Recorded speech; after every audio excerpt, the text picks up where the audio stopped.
Hi Natalie, my husband and I were traveling by rail around Europe. We got on a train from Nice to Pisa. We had heard a lot of stories about people getting robbed, but figured the American tourists in Hawaiian shirts and Bermuda shorts a couple cabins down would be most likely victims. We sat up chatting for a while, and after we crossed the Italian border, we decided to lay down. Not to sleep, but just to get comfy. The last thing I remember is the door sliding open and then shut again, and suddenly getting super sleepy. Sorry, I'm reading ahead. And suddenly getting super sleepy. Ooh, okay. I fought the sleepiness as hard as I could, but just couldn't fight it anymore. The next thing we know, we're being pulled into the station in Pisa, and our backpacks were out of place. They hadn't gotten anything really important since that stuff was buried down deep in our big packs, but they had gone through my husband's wallet and had stolen my handbag out of my smaller pack. Unfortunately for us, all of our money was in my bank account, which we no longer had access to. We had to ring my husband's parents in Australia and get them to deposit 500 Australian dollars into his bank account since he still had his card, which unfortunately only was about 250 US dollars at the time. That's all we had to travel on from Pisa to Bologna to Munich to Brussels to London, where we finally visited his brother. That was quite an adventure. Oh my gosh, okay, I literally can't believe that. So the setting is, when you say cabin, you're referring to the train cabin, and it sounds like these people broke into your train cabin. It sounds like, I don't know, they drugged you, they must have injected you with something, just from the description of how you suddenly got sleepy and you couldn't fight off the sleepiness anymore. I just hate that so much for you. I hate that you had to go through that, and that's literally just so scary. And I guess it just goes to show, like, no matter how comfortable we feel, like, we always have to keep our guards up. You never know who's watching you, and you never know who has their eye on you. Always have to be on guard, especially when you're in transit, and that's just such a vulnerable time to sort of rifle through somebody's stuff. I'm reading the comments and I can see like a thread going on here, and yeah, somebody commented they threw a sleeping gas grenade into the compartment maybe, and then I can see that you responded back and you said, I have no other explanation for it. After all the stories I'd heard, I was honestly tempted to tie the second class cabin door shut, but we were worried we'd get yelled at by the guy checking tickets. When we got to Pisa, it was clear from speaking to the police that this happens all the time. They kept insisting to us that it must have happened on the French side of the border, presumably so that they could say it wasn't their problem, but we definitely passed Ventimiglia before it happened. I regret not blocking the door. Yes, I completely understand that. Yeah, definitely always listen to your instinct, especially if you kind of get a very specific sort of inkling out of nowhere, because I think if you felt safe, you probably wouldn't have that instinct kick in to say like, oh, hey, maybe I should like block the door just to be safe. And if you get yelled at, so be it. You know, if you get yelled at, then you can just unlock the door. You'll just enjoy the scenery, whatever's outside, to try to stay awake in the meantime. I can totally understand that as well, like being intimidated by whoever's like in charge when you're in a foreign country. Like whoever the cabin attendant is, you definitely want to make sure that like you keep them happy, but if it has to come down to somebody being upset with you versus your safety, definitely choose safety first every time. If it's a situation like this, you know, locking the door versus unlocking it, if you think that there's a concern for your safety, then definitely do that. You know, if they tell you to unlock it, then just unlock it. But yeah, I'm so sorry that this happened to you. I hate that they might have dropped a sleeping grenade as this person described it. That was probably the most likely thing, because I'm sure an injection would have been a lot more invasive, and I'm sure you would have like included that in your story, like, oh, my arm was really sore. Yeah, I hate that this happened, and it seems like you're doing pretty okay. I hope you went to the doctor, and I hope that you got some kind of like medical attention. You did do the right thing by contacting the authorities, and I hope that it didn't affect the rest of your trip. Hi Natalie, I was leaving from Pécs, Hungary to Zurich, catching a flight there back to Boston via JFK in New York City. To get to Zurich, I needed to take a 5-hour bus ride to Budapest, take the subway a few stops until I reached the main rail station. I was tired, hungry, thirsty, and really had to by the time I got to Budapest. I decided to carry on and hold it until I got to the main railway station. I don't end up my pants. Sorry to let you down. I make it there just in the nick of time. Something about holding it in for that long really exhausted me, and I just wanted to get on the train and sleep. After waiting 2 hours, my train arrived and I found my cabin. There were 2 portly Hungarian girls already there watching movies on their laptop, and they seemed very friendly and easygoing. I mingled a little to be friendly, but really just wanted to sleep. Then arrived disaster. These 2 Roma girls literally fell into our cabin, laughing their heads off and blasting dance music on their Nokias. They were blasting 2 different songs on 2 different Nokias. When was this written? Oh, this was written 12 years ago. No wonder there's a Nokia reference. I haven't seen that name in a while. I ride the subway every day in Boston, so I'm used to pricks who don't know how to use headphones, so I didn't think too much of it. They didn't speak a lick of English, but I guess they really took a liking to me since every time I closed my eyes I would get poked on the side of the head and giggled at like I was an animal. They really wanted to talk to me through the other Hungarian girls, asking if I had a girlfriend, where I was from, occasionally breaking out a few lines of broken English themselves like handsome boy while petting my head. I believe in personal space, but I also know trying to argue with them would probably be futile. After a while, I fell into one of my books realizing I would soon get no sleep. I don't know at what point this happened, but somebody broke out a porno and put it on the Hungarian girl's laptop. What? I would get poked, shown the porno, and laughed at. Now, I'm no slouch. When it comes time to get nasty, I get nasty. Oh. But this was just not the time for this. I was not attracted to these girls. They smelled like a hockey player's foot, and I was going on 24 hours with no sleep. Plus, I had just left my girlfriend in Pecs, and I am still in love. Oh, did you guys break up? Oh, I wasn't gonna screw around. Good for you. Yeah. Don't screw around. That's not gonna lead to any good. Finally, one of them puts her hand on my junk. Bites my ear and asks me, "You want sex me?" Which I replied, "Nem." I guess that means no. Taking her hand out of my lap. Good for you. Good for you. Then I got a barrage of, I don't know how to say this. I'll put it here. From the 2 Roma. Look it up. Okay, let's look it up.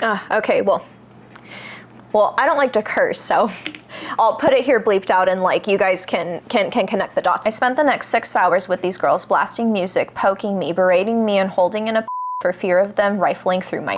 I guess I'm kind of a pushover in these situations. I didn't want to overreact or lose my cool. I just wanted the train ride to end without getting stabbed or raped by 2 girls. Yeah, I get that. I guess karma shifted my way in the long run. When we hit the Switzerland border, the girls were detained by Border Patrol. Perfect.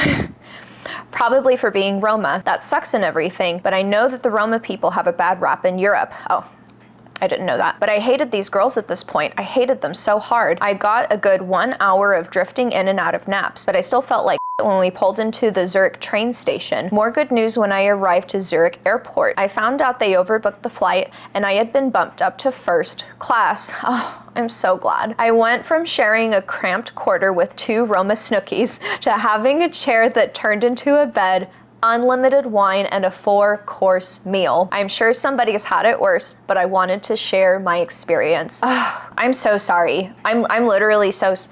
No one should ever have to put up with that. Like, I don't care if you're a man, woman, if you identify as like something different, no one should have to put up with essay, because that's exactly what they're doing. Like, you know, pushing porno into your face and then molesting you, not physically leaving you alone. Like, that is literally unacceptable. Like, I can see where you didn't feel comfortable doing anything else. You don't want them to do something worse and you don't want to like agitate them any further. I wish there would have been a way where you would have been able to at least like switch carriages. Maybe the train was full and you couldn't relocate, but I definitely wish that there would have been that option. I'm so sorry you had to go through that though. That's just so awful. But this literally makes my heart just like turn in a different way. Like, whenever somebody has experienced unwanted attention at the degree that it is, and I feel like it's not talked about enough. Like, women go through it and it's absolutely horrible, but men go through it as well. But yeah, absolutely not right that that happened to you. I'm so sorry that it did. I'm super glad that you were at least able to get into the 1st class cabin and that you had unlimited wine and you could lay flat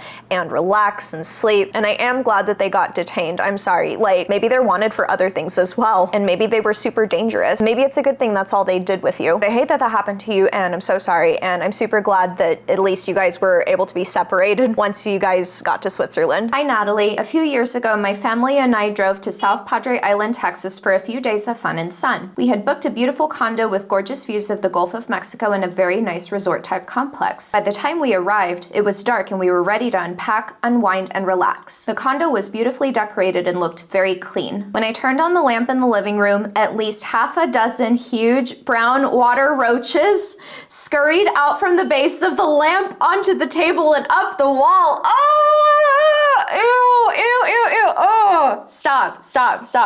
We were all screaming and immediately grabbed our bags and ran out the condo. Okay, perfect, good, yes, run out of that condo so fast. We went down to the office and spoke to a manager who switched us to another condo. Okay, thank God. After a careful inspection, it appeared to be bug-free, and so we stayed there for the next few days. We didn't see any more of the roaches in this condo, and a good time was had by all. The day we were leaving though, while making sure we had everything, I looked underneath the master bed, and lo and behold, there was a dead water roach. Oh my gosh, stop. Okay, it says Mona wrote this. Okay, Mona, I'm so sorry you had to go through that. I am disgusted for you. Oh my gosh. And then how excited were you guys? You know, you guys had just traveled a long way. It was dark outside and you guys were just ready to like vacation, have a good time. And then like, just imagine that, like you're turning on the lamp and then all of a sudden from the base of it, just roaches everywhere. How does that even happen? And like, how did they know to hide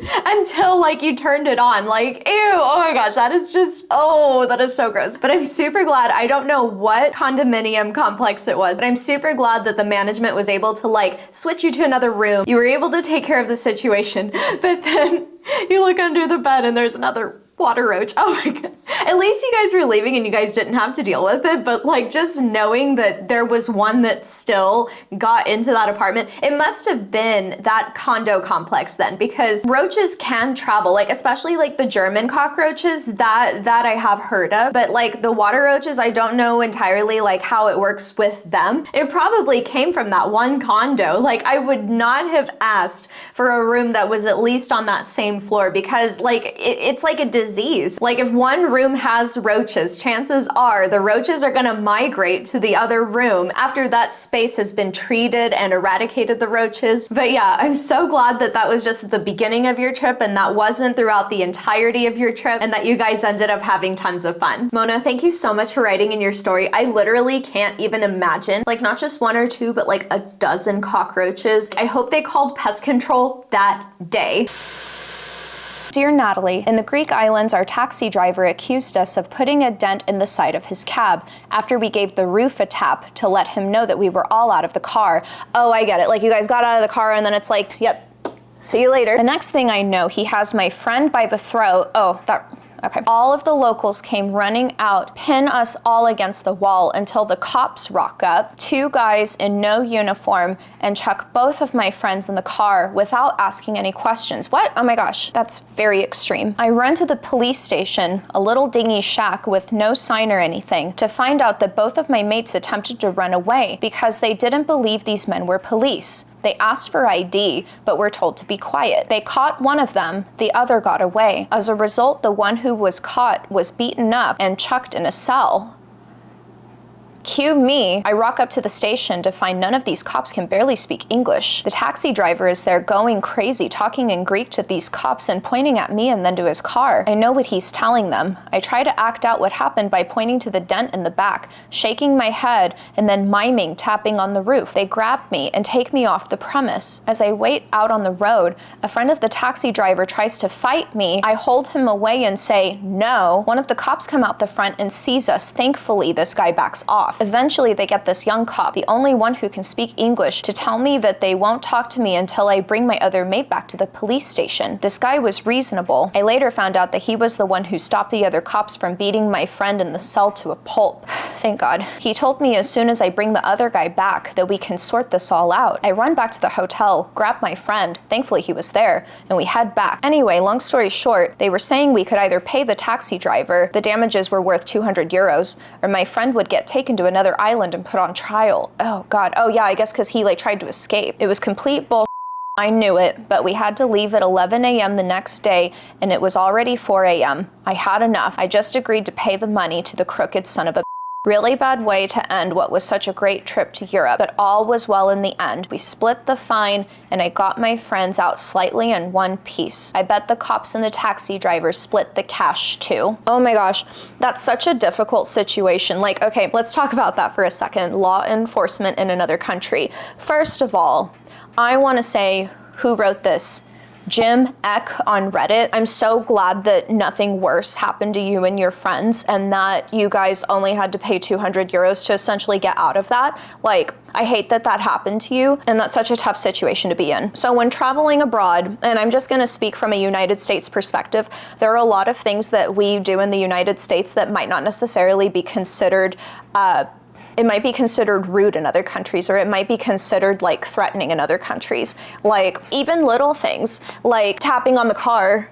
I would be very reserved with any sort of like impulsive gestures that you would typically do in your home country. Just reel it in, be very polite. Don't be the first one to initiate anything because it can be misconstrued real quick. Someone can misunderstand that. Then a situation like this could happen. And I can totally see where someone would think that that's so innocent. What's a tap on the taxi cab gonna do? How would somebody possibly find that threatening or claim that that was a dent that was made because of the tap? And I can see too why your friend would wanna like run away if they suspect that the cops aren't real. I mean, I could definitely see that, but that's such a hard situation to be in. Maybe as well, whenever we're doing our research, going to other countries, maybe that is something to research is what does the police force look like? What do the police stations tend to look like in the areas that we go in? So that way, in case, God forbid, we would get into a situation like that, that we at least know that they're real cops and they're not just underground hoodlums posing as cops. So I can see why your friend would run away. However, when you're in another country, you have to abide by their rules and you just have to be as compliant as you possibly can because it's not your home country. The law doesn't operate in the same way that we're used to in our home countries. And honestly, 200 euros is a really, really good exchange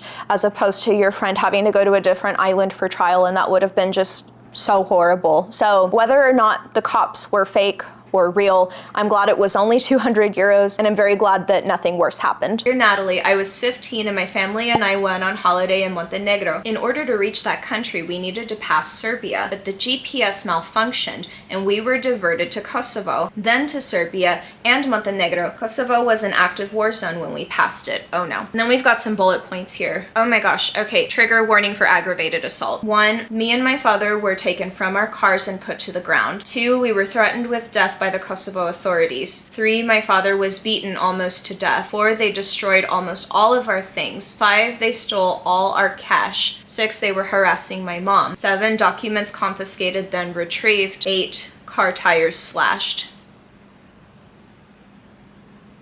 Oh my gosh. Oh my gosh. The only luck we had is that my mother called someone who works at the embassy. We were rescued later that day. After we returned, nobody did anything. Nobody. I could have lost my father and my mother that day because some idiots were entertaining themselves. Never going back there unless I am armed. Wow, I'm so sorry. I'm just...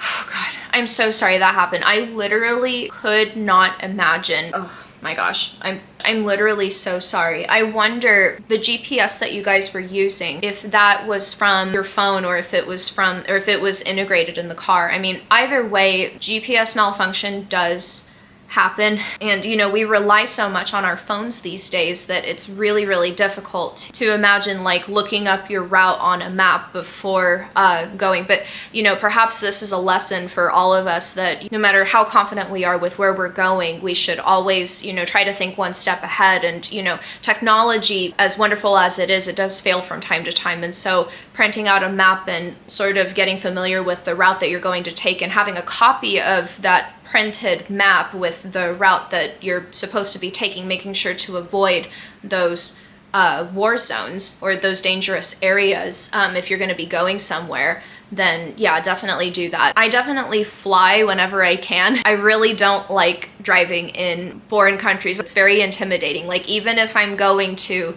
a different part of the United States, just anywhere, it makes me feel uncomfortable. You know, it's not my car. I mean, I do fine, but it's not something that I typically like to do. And even though flying is a little bit more expensive, you still get where you're going and you're in relatively a secure area, you know, going through the airports and going through security, you know, there's very minimal chance for something like that happening. Or taking the train, but read the reviews first, make sure that it's safe to take the train no matter where you're going, because in some places, like in this area, I'm not super familiar with with this specific area, but definitely research wherever it is you're traveling. Dear Natalie, the same BS happened to my brother and I in Bodrum, Turkey. We had met up in Turkey and he was training in Thailand and I was currently in Sweden. So we thought Bodrum would be a nice place to party and relax. The night was a bit chilly, so I had borrowed a spare jumper from him, labeled with his fighting gym from Thailand. That bit is important and relevant later on. We settled to sit and watch the football at a bar/club, ordering beers as we went from the waiter. Later on that night, I told my brother that our currency was starting to run out and we had no means to exchange more money. We asked the waiter to bring out our tab so we could settle it, and he kept delaying it. He then brought us a couple of shots on the house and kept being friendly but failed to bring out the tab. This happened again and again, even when we told him we needed the tab as we had no more money. On the house was a lie. The bill came out almost double our original budget, including extra we didn't even drink. They also charged us for peanuts on the table. Oh, stop. No. So cue the awkward silence of a waiter standing over us, flanked by 3 other waiters. They're expectantly waiting for a couple of hundred lira to appear. We had like 80 or something. I was getting tense and everyone appears agitated. My brother took the lead and got up to face the waiters. In the most broken Turkish he could muster, he explained to the lead waiter that we were both professional fighters on a tour through Asia and Europe, that we had come to our home country to enjoy the scenes. He began ranting about how he was so disappointed being treated like this, and then motioned to me and added that I was becoming really angry at the whole situation. I was stone-faced, mainly because I was shocked and confused. One by one, each waiter started to back off, and a nearby bouncer who had floated and basically noped right back out. The waiter agreed to just take the 80 lira and apologize for the confusion on the bill. We were made a slow escape around the corner and then basically legged the hell out of there. Don't go to Bodrum. Okay, cool. I thought you were gonna say that each one of them started to like challenge you guys to a fight because you had like the fighting club thing like on your jumper. I'm glad that that was able to like get you guys out of the situation. I've never had someone outright try to be corrupt in an environment like that, but that's totally wrong of them to take advantage of the situation. You guys had told them many times like, no, we're looking to like we just need the tab and we need to get out of here. So yeah, I suppose if you're traveling, like if you're low on funds and they know it, just to be cautious, maybe don't accept free things. If you're not sure about a place, just be careful and be wary of free things, because chances are, much like this situation and much like your story, it might not always be free. Hi Natalie, wife and I were newlywed and on our honeymoon to the Dominican Republic. After checking in, we discovered my wife's makeup had been stolen out of her suitcase, most likely by a baggage inspector. My wife was inconsolable and devastated that she wouldn't look pretty on her honeymoon. Oh, well, on a side note, I bet your wife is absolutely beautiful and she had nothing to worry about. We are all our own worst critics on that, but I know how that can be when you don't have access to the cosmetics that you want and then you're thinking of all the pictures that you're gonna take and post later. Like, it's a real thing. We were at an all-inclusive resort and none of the little shops had makeup, and we had no plans to leave the resort for excursions. The concierge informed me that the closest town was an hour's walk, but they advised me not to leave the resort as I would likely be robbed, mugged, kidnapped, killed, or all of the above, etc. Oh my gosh. It was our first night out of a 7-day stay, and she refused to leave the room. I had no choice. Armed with only my 4 inches folding pocket knife, I struck out down the unpaved, unmarked, single-lane rural road. In the 80-degree Fahrenheit heat and 99% humidity, I wore pants and a hoodie to try to conceal the gringo. Did I mention that I don't speak a lick of Spanish? After wandering around the town for over an hour, I stumbled upon the farmacia. The pharmacist spoke English and I paid $5 for the only makeup kit they had. I think I sprinted the entire way back to the resort. I was held up at the gate by staff until I convinced the hotel management to contact my wife so she could bring my passport down to the gate. Hands down the worst experience of my life. Oh my gosh, well I'm glad you got the makeup kit. Like, that's the most important thing. It was all worth it. Your wife is gonna love you forever for that. Seriously, good for you. You're a good husband for doing that for your wife. Yeah, that was at least really nice of the concierge to let you know, like, maybe don't venture out by yourself because this, that, or the other could happen. And, you know, that was really nice that he was looking out for your best interests and trying to protect you. If anyone's been to the Dominican Republic before, definitely leave it in the comments below. But it surprises me that they didn't have a taxi that they were able to call for you to at least like take you into town. And wherever you guys were, maybe it was more of a remote location, maybe it was just harder to access taxis at that time, but I'm definitely glad glad that you were safe going over there and safe coming back. But what a way to start off your honeymoon. Like, you're just newly married and you're ready to just like relax and enjoy everything, and then that happens. But I'm very glad that the pharmacist at least spoke English. You were able to get the makeup kit and nothing scary happened to you. I'm sure you were so scared all the way over there and back. And I wish you would have been able to take a taxi, but I'm very glad that nothing happened to you. That's everything I have for you for this horror stories video today. If you had fun in this video, be sure to like, subscribe, and hit the notification bell so that you don't miss another video. Leave a comment below if you've had any similar travel experiences, and don't forget to submit your horror story. It's literally so easy. You send me an email. The instructions are down below in the description box. Thank you so much again for your support and for making it all the way to the end of this video, and I will see you in the next one.